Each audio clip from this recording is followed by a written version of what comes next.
Olá, galerinha, sou a professora Teori Ferreira e hoje vamos falar sobre nova ordem mundial. O que é isso, né? Quais são as modificações ocorridas no cenário mundial com a nova ordem imposta ali no final do século XX? Será uma nova ordem ou uma desordem? Vamos descobrir. E o que é a nova ordem mundial, né?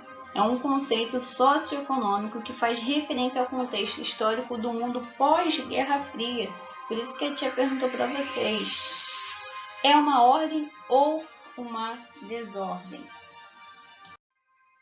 Então, nesse período, nós tivemos ali o fim da União Soviética, né? Algumas coisas estão ali fora da ordem, fora da nova ordem mundial.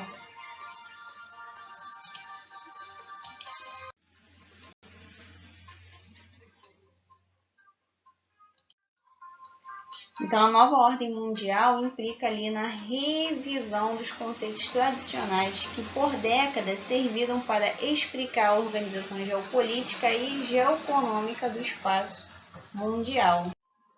Então, a nova ordem mundial é um deslocamento ali de interesses, ou seja, deslocamento do poder dos arsenais nucleares e convencionais, cedeu ali espaço para a eficácia, a produtividade e a influência das economias, que constitui um dos mais notáveis fenômenos que acompanharam a dissolução da Guerra Fria.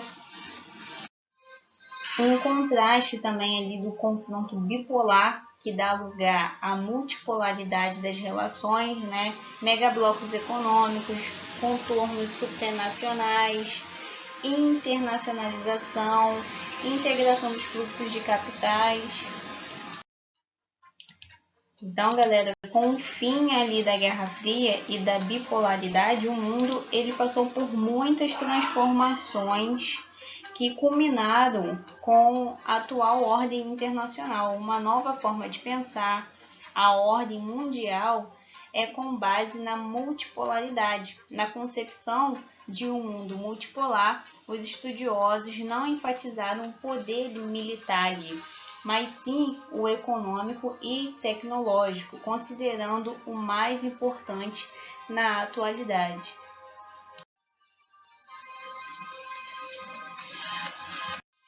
A nova ordem internacional, relações econômicas.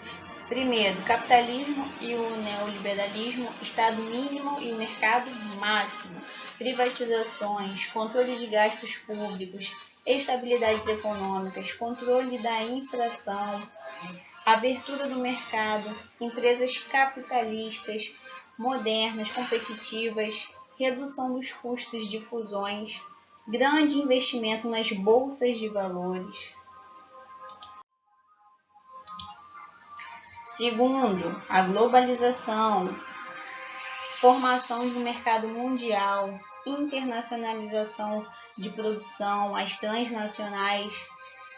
Com isso, nós tivemos o aumento do mercado financeiro das ações, dos investimentos diretos em países subdesenvolvidos, emergentes, dos investimentos indiretos, aí os bancos internacionais, das disparidades internacionais, países ricos versus os países pobres, olha a desigualdade, do nacionalismo, a xenofobia, da crise ecológica mundial, do desemprego estrutural.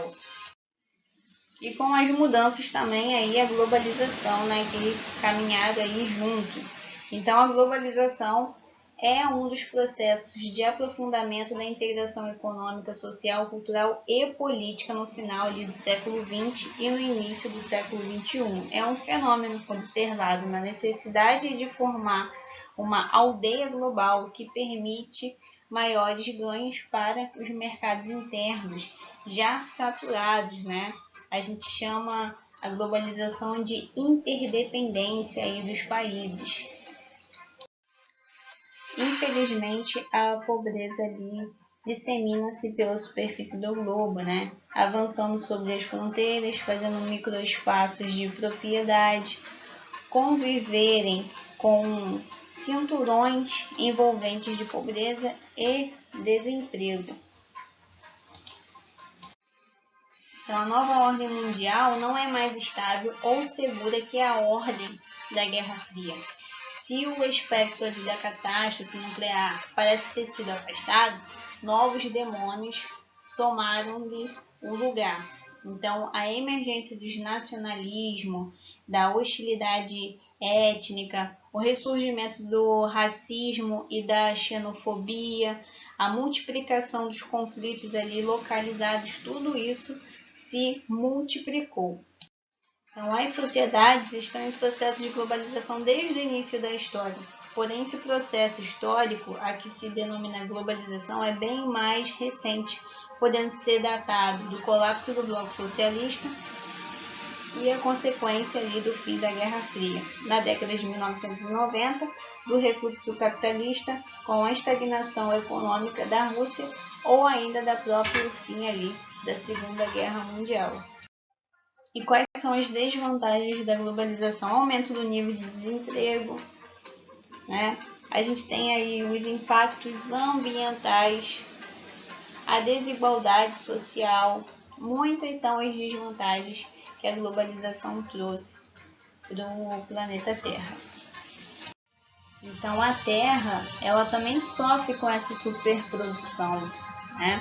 Então se você for fechar os olhos para o estado de abandono dos parques de reservas, feche logo, porque fumaça arde, né? Então quanto mais nós temos ali um mundo globalizado, nós temos ali as desvantagens, né? Que o meio ambiente ele fica ali prejudicado. E aí, qual é a parte que nos cabe nesse contexto da nova ordem mundial? A parte de cada um de nós está em nossas ações, quebrando as barreiras do racismo, dos falsos valores, criando os novos conceitos para um melhor relacionamento entre os homens.